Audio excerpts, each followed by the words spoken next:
आप सभी को प्रणाम। सत्य सनातन की जय। आज ईश्वर की असीम अनुकंपा से, गुरु महाराज के असीम अनुकंपा से आज हम सभी लोगों को भगवत चर्चा करने का परम सौभाग्य प्राप्त हो रहा है।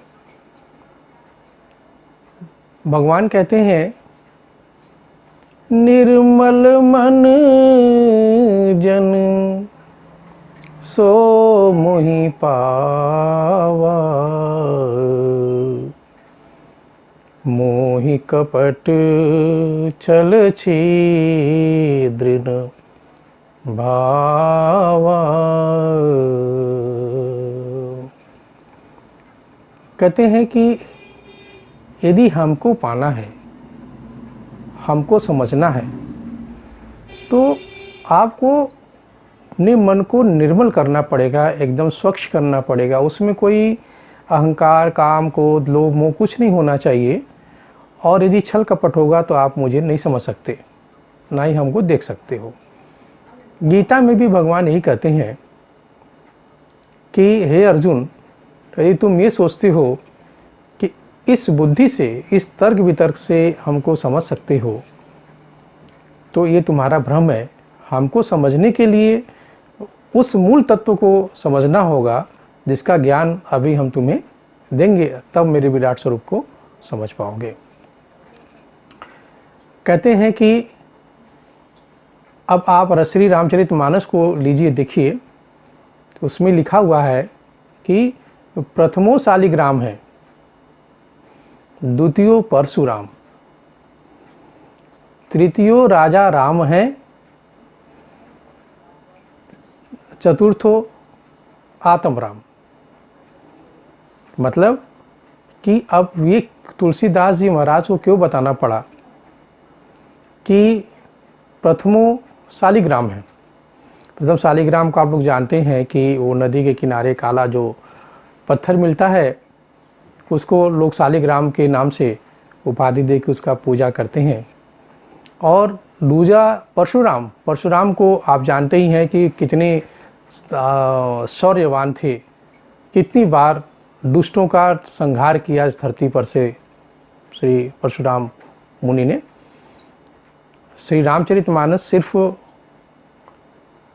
श्री रामचंद्र जी के विरोह का ही वर्णन नहीं है, इसमें शौर्य की भी गाथा है। और उसमें यह भी बताने की कोशिश की गई है कि जब जब हुए धर्म की हानि, उसमें अपने शौर्य का प्रदर्शन करते हुए भगवान राम लंका विजय करते हैं, और आप सभी को विदित है।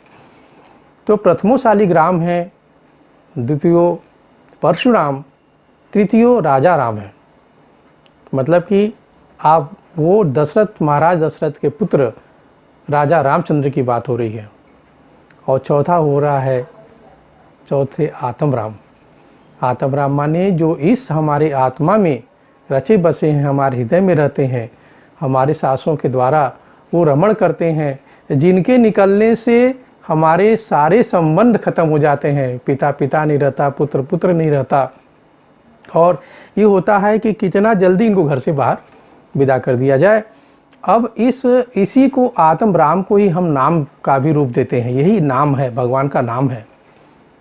अब इसी नाम की महिमा का वर्णन करने के लिए हम आपको एक कथा का वर्णन करते हैं। सती सावित्री और सत्यवान की कथा का वर्णन करते हैं। सती सावित्री के पिता का नाम महाराज अश्वपति था, जो मद्र देश के राजा थे। बहुत ही शौर्यवान प्रतापी राजा थे। उनको कोई संतान नहीं थी। संतान न होने की वजह से बहुत चिंतित रहते थे। तो किसी ने, ऋषि ने, मुनि ने उनसे कहा कि आप भगवती सावित्री की उपासना कीजिए, आपको जरूर से पुत्र या पुत्री रत्न की संतान की प्राप्ति होगी। तो उन्होंने भगवती सावित्री की उपासना की, और सती सावित्री का उनके घर में जन्म हुआ। जब सावित्री कन्या थी, तभी से उसका मन भगवत चर्चा में लगा रहता था। वो धर्म ग्रंथों का अध्ययन करती थी, बड़ों का सम्मान करती थी, और बड़ी होते होते वो उच्च आदर्शों से परिपूर्ण हो गई। बड़ी होने के बाद जब वो बड़ी हो जाती है, तो अब हर पिता को ये चिंता लगी रहती है कि भाई पुत्री की शादी करनी है, कैसे शादी हो, और उसके योग्य वर होना चाहिए। देखिए, हमारे धर्मशास्त्रों में हर चीज़ की मर्यादाएं बार बार समझाने की कोशिश किया जा रहा है। यहाँ पे पुत्री को ये नहीं कहा जा रहा है, पिता के आदेशानुसार सावित्री को जब ये आदेश मिलता है कि ठीक है पुत्री, तुम इतनी ज्ञानवान हो, तुम्हारे लिए हम कोई अपने समझ से लड़का नहीं समझ पा रहे हैं, तुमको हम भेज रहे हैं कई राज्यों में, तुम देखो तुम्हें जो पसंद आए उसको हमें बताना, हम लोग उसी से तुम्हारी शादी कर देंगे। अब उसको रथ के साथ, सारथी के साथ सावित्री को वो भेज देते हैं। सावित्री भी कई ऋषि मुनियों से मिलती है, मुनि कुमारों से मिलती है, राजकुमारों से मिलती है, लेकिन उसको कोई पसंद नहीं आता है। उसको फिर पसंद आता है एक वृद्ध व्यक्ति थे जिनका नाम द्रमुकसेन था, उनका पुत्र था सत्यवान। वो उनको पसंद आता है और वो अपने पिता के पास लौट आती हैं। जब पिता के पास लौट आती हैं तो उसी समय मुनिश्रेष्ठ नारद जी आते हैं। तो महाराज अश्वपति उनसे पूछते हैं कि हे मुनिश्रेष्ठ, सावित्री ने वर का चयन तो कर लिया, चुनाव तो कर लिया, उसका भविष्य क्या है? तो नारद मुनि चिंतित हो जाते हैं, कुछ नहीं बताना चाहते, लेकिन बार बार पूछने पे, कुरुदने पे कहते हैं कि हे राजन सुनो, सावित्री ने जिस वर का चयन किया है वो हर तरीके से परिपूर्ण है, उसके अंदर सारे गुण हैं, उच्च आदर्शों वाला है, ज्ञानवान है, धर्मशास्त्रों का अध्ययन किया हुआ है, मुनि का बच्चा है, लेकिन उसके अंदर एक अवगुण है। वो अवगुण ये है कि उसकी आयु मात्र 1 वर्ष की बची हुई है। दोनों नारद मुनि और अश्वपति, महाराज अश्वपति, दोनों ही सावित्री को समझाते हैं, कहते हैं कि पुत्री तुम कोई और वर चुनो।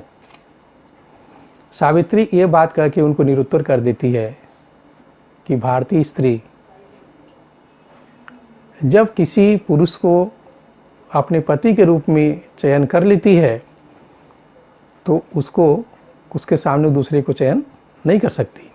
ठीक है, वो 1 वर्ष के लिए ही वहाँ पर है, मेरे साथ रहेगा, मैं उसी में खुश रहूँगी और हमें उसी को चयन करना है।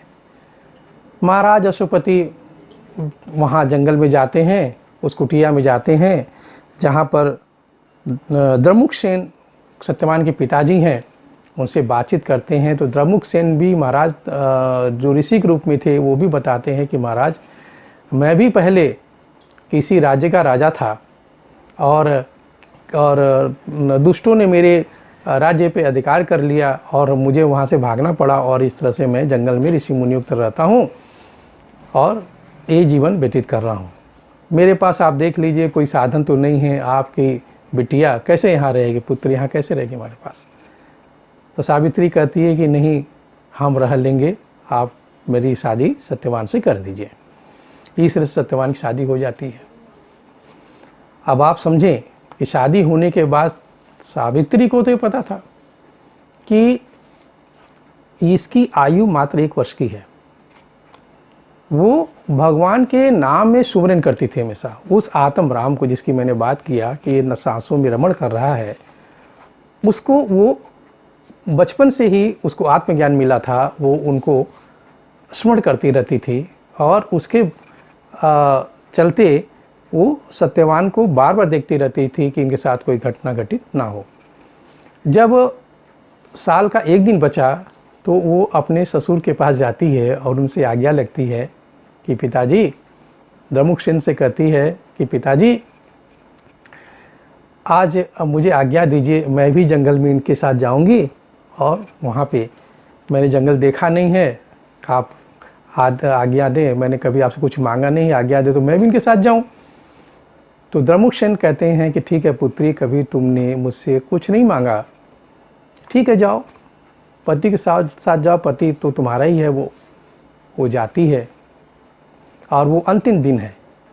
पर जब वो सावित्री वहाँ जाती है तो सत्यवान जी अपना पेड़ पे चढ़ के लकड़ी काट रहे हैं, तोड़ रहे हैं, फेंक रहे हैं। उनको चक्कर से आने लगता है, नीचे उतरते हैं और ज़मीन पे वो लेट जाते हैं। ज़मीन पे लेट जाते हैं तो सावित्री से कहते हैं, सावित्री, ये वो धर्मराज जी का वर्णन करते हैं, कहते हैं कि ये भैंसे पे कोई फंदा ले करके आ रहे हैं, मुकुटधारी हैं, और मुझे देख के उन्हें बहुत भय लग रहा है। सावित्री समझ जाती है कि इनका अंत समय आ गया। वो अपने नाम का सुमरन करते हुए वो धर्मराज के सामने खड़ी हो जाती है। धर्मराज जब उसके प्राण को लेकर चलने लगते हैं तो सावित्री भी उनके पीछे पीछे चलने लगती है। तो धर्मराज आगे बढ़ते हैं, पीछे मुड़ के देखते हैं कि सावित्री आ रही है, तो वो उसको मना करते हैं कि तुम पुत्री मेरे पीछे पीछे मत आओ, मैं जानता हूँ कि तुम सब कुछ जानती हो, समझती हो, लेकिन मैं इसके प्राण को लौटा नहीं सकता। तुम चाहो तो कोई वरदान मांग लो। तो वो वरदान मांगती है कि मेरे ससुर की दोनों आंखें ठीक हो जाएं और उनको उनका राज्य लौट जाए। फिर धर्मराज तथास्तु कह के आगे बढ़ने लगते हैं। आगे बढ़ते हैं, फिर इसके बाद जो है वो फिर धर्मराज परेशान होते हैं कि अरे फिर पीछे पीछे आ रही है, फिर मना करते हैं। फिर अंत में चर्चा होती है और फिर ये धर्मराज कहते हैं कि पुत्री तुम कोई दूसरा वर मांग लो। तो सावित्री कहती है कि भगवान आप हमें ये वरदान दीजिए कि हमारे ससुर अपने सब पुत्रों के साथ वो खेलें। अब बेचारे धर्मराज भी परेशान रहते हैं, उनको तो ये नहीं समझ में आता कि वो जो कह रही है वो दे देंगे तो जाके फंस जाएंगे। लेकिन वो भी जो है उनको समझ में नहीं आता, तो वो भी कहते अच्छा ठीक है चलो, बात टालने के लिए अच्छा ठीक है चलो वो भी ले लो। फिर जब आगे बढ़ते हैं तो सावित्री फिर आप पीछे पीछे जाने लगती है। तो कहते हैं अब क्यों बात आ रही हो? तो सावित्री कहती है कि अब आप बताइए हमको कि भारतीय नारी ऐसी कौन सी है कि पति के बिना वो अपने पुत्र कैसे जन्म देगी। तो धर्मराज वहीं पे हार जाते हैं, कहते हैं धन्य हो पुत्री, तुमने भगवत नाम की चर्चा करके जो सांसों में रमण था उसके नाम का चर्चा करके हमारे को इतने बस में कर लिया कि मुझे आज इसके प्राण को लौटाना पड़ रहा है। अब आप देखें, ये सिर्फ मात्र कथा कहानी नहीं है। आपने किसी को मृत्यु के बाद जिंदा होते हुए नहीं देखा, लेकिन सबके मालिक भगवान है। एक सुप्रीम पावर है, भगवान है, और भगवान के ऊपर उसका इतना अटूट विश्वास था कि उसके चलते उसने जो है अपने पति को भी लौटा लिया। इन सब से हमें शिक्षा मिलती है कि यदि पत्नी पति के प्रति समर्पित रहे और अपने घर परिवार को देखती रहे तो उसके घर में कभी अंधकार नहीं हो सकता, हमेशा से ही प्रकाशवान वो घर रहेगा। जय श्री राम।